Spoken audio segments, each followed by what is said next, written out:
जब मैंने इस पेंटिंग के पीछे थोड़ी सी रिसर्च की और मुझे पता चला कि इस पेंटिंग को बनाया किसने है, तो मुझे काफ़ी ज़्यादा शौक लगा। और आपको भी ये सारी बातें नहीं पता होगी, और मुझे पर्सनली ऐसा लगता है कि आप सभी को, मतलब हम सभी को ये बातें पता होनी चाहिए, जो काफ़ी टाइम से हमारे सामने नहीं थी, लेकिन आज मुझे लगता है कि आपके साथ शेयर करनी चाहिए। तो कुछ टाइम पहले मैंने इस आर्टिकल को न्यूज़पेपर में देखा था, जिसकी इस पेंटिंग ने मुझे काफ़ी ज़्यादा अट्रैक्ट की। लेकिन जब मैंने ये पेंटिंग कंप्लीट कर ली, उसके बाद मुझे क्यूरियोसिटी हुई कि हाँ, ये पेंटिंग एक्चुअल में बनाई किसने है, और ऐसी इस पेंटिंग में क्या है जो 167.2 करोड़ में ये पेंटिंग सेल हुई। सब क्यूरियोसिटी की वजह से ही मैंने इसके पीछे थोड़ी रिसर्च की और मुझे काफ़ी सारे फैक्ट पता चले, जो मैं आज आपके साथ शेयर करने वाली हूँ। क्या आप सबको पता है हमारे भगवान के स्वरूप को डिज़ाइन किसने किया है? क्या एक्चुअल में भगवान ऐसे ही दिखते थे? माँ लक्ष्मी कमल पर ही विराजमान क्यों होती हैं? सरस्वती माँ के हाथ में वीणा ही क्यों? कन्हैया इतने नटखट क्यों होते हैं? उनके मुकुट में मोर पंख क्यों लगा हुआ होता है? तो आज हम इन सब क्वेश्चन के बारे में जानेंगे।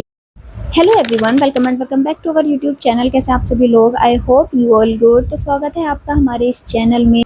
आज हम जिन आर्टिस्ट के बारे में बात करने वाले हैं वो आई थिंक आप सबको भी बहुत कम पता होगा। तो सबसे पहले आप इस आर्टिकल को देखिए। ये न्यूज़पेपर में कुछ टाइम पहले आर्टिकल आया था, जिसकी इस पेंटिंग ने मुझे काफ़ी ज़्यादा अट्रैक्ट किया। इस पेंटिंग की वजह से ही मैंने सोचा कि मैं इसको रिक्रिएट। मुझे इस पेंटिंग में कृष्णा जी और यशोदा माँ का स्वरूप इतना ज़्यादा मनमोहक लग रहा था, मैं चाहती थी कि मैं इसको रिक्रिएट करूँ, जो मैंने किया भी। आपने अगर मेरी शॉर्ट्स वीडियो में देखा होगा तो।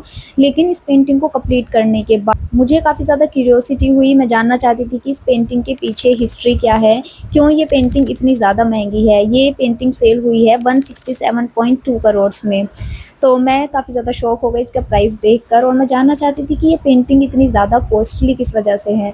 तो जब मैंने इसके बारे में रिसर्च की, मुझे पता चला कि ये पेंटिंग बनाई the famous artist Raja Ravi Varma जी ने। फिर मुझे थोड़ी और क्यूरियोसिटी हुई, मैंने इसके बारे में थोड़ा और रिसर्च किया। फिर मुझे पता चला कि आज के टाइम पर हम अपने घरों में जिन देवी देवताओं के स्वरूप को पूजते हैं, जिन कैलेंडर्स की पूजा करते हैं, वो सारे कैलेंडर्स, वो सारे स्वरूप राजा रवि वर्मा जी द्वारा ही दिए गए हैं। इस बात को सुनकर मैं भी काफ़ी ज़्यादा हैरान हो गई थी। फिर मैंने थोड़ी रिसर्च की, तब मुझे इनके हिस्ट्री के बारे में पता चला। मैं आपके साथ भी शेयर करती हूँ। तो सन 1848 में केरला के एक परिवार में एक बालक का जन्म हुआ, जिनका नाम था राजा रवि वर्मा जी। उन्हें बचपन से ही पेंटिंग करने का काफ़ी ज़्यादा शौक रहा था। तो जहाँ पर उनके दोस्त खेला करते थे, वहीं पर वे पेंटिंग्स किया करते थे। कभी दीवार पर, कभी छत पर वो पेंटिंग्स बनाते रहते थे। लेकिन उनकी फैमिली को उनका ये पेंटिंग्स बनाना पसंद नहीं आता था, क्योंकि उस टाइम पर आर्टिस्ट को इतना ज़्यादा महत्व नहीं दिया जाता था। लेकिन उसके बावजूद भी उन्होंने पेंटिंग्स करना नहीं छोड़ा। वो जैसे जैसे बड़े होते रहे, उनकी कला पर पकड़ और मजबूत होती रही। फिर उन्होंने यूरोपियन कला के बारे में जाना, ऑयल पेंटिंग्स के बारे में। लेकिन जैसे जैसे उन्होंने आर्ट के बारे में जाना, उन्होंने फील किया कि हमारे जो भगवान के स्वरूप बनाए गए हैं वो उस टाइम पर मुगल द्वारा बनाए जाते थे, और मुगल द्वारा बनाई गई पेंटिंग्स इतनी ज़्यादा महंगी होती थी कि हर कोई उसे खरीद भी नहीं पाता था। और उनकी बनाई हुई पेंटिंग्स में हमारे भगवान के स्वरूप को डिटेल में समझाया ही नहीं गया। उनकी बनाई हुई पेंटिंग्स में इतनी डिटेलिंग नहीं होती थी कि हम अपने भगवान के स्वरूप को जान सके, उनसे कनेक्ट कर सके। फिर राजा रवि वर्मा जी ने सोचा कि क्यों ना मैं ही इन स्वरूप को रिक्रिएट करूं।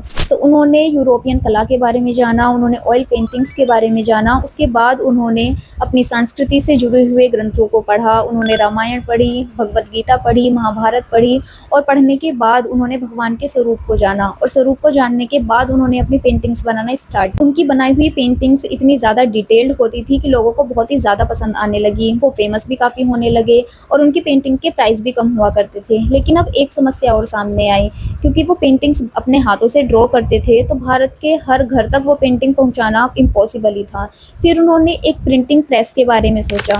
उन्होंने बॉम्बे में एक प्रिंटिंग प्रेस खोली, जहां पर वो अपनी पेंटिंग्स को प्रिंट किया करते थे और लोगों को डिस्ट्रीब्यूट किया करते थे। इसी तरीके से भारत के हर घर में उन्होंने भगवान के स्वरूप को पहुँचाया, जिससे कि हम लोग अपनी संस्कृति से जुड़े रहें और अपने भगवान से कनेक्ट कर पाएँ। उस टाइम पर उनकी प्रशंसक के साथ साथ उनकी निंदा करने वाले भी काफ़ी थे। लोगों को ऐसा लगने लगा कि राजा रवि वर्मा जी जिस स्वरूप को पेंट करते हैं वो काफ़ी ज़्यादा मानवीय स्वरूप, क्योंकि लोगों के मन में अपने भगवान के प्रति इतनी रेस्पेक्ट होती थी। उन्हें लगता था कि भगवान का स्वरूप तो बहुत ही ज़्यादा विशाल और दैवीय होना चाहिए, जिस वजह से उनके प्रशंसक के साथ साथ उनकी निंदा करने वाले भी काफ़ी लोग होने लगे। लेकिन राजा रवि वर्मा जी ने पेंटिंग्स करना करना नहीं छोड़ा। 1906 में राजा रवि वर्मा जी का निधन हो गया। 58 वर्ष की आयु में वो हम सबको छोड़कर चले गए, लेकिन आज भी हर घर में उनके बनाए हुए कैलेंडर्स को पूजा जाता है।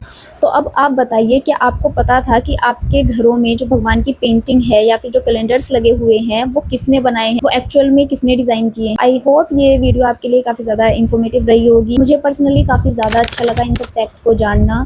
तो आई hope you like it. Next video किस टॉपिक पर बनाए कमेंट में बताइए। And that's it for today. Thank you.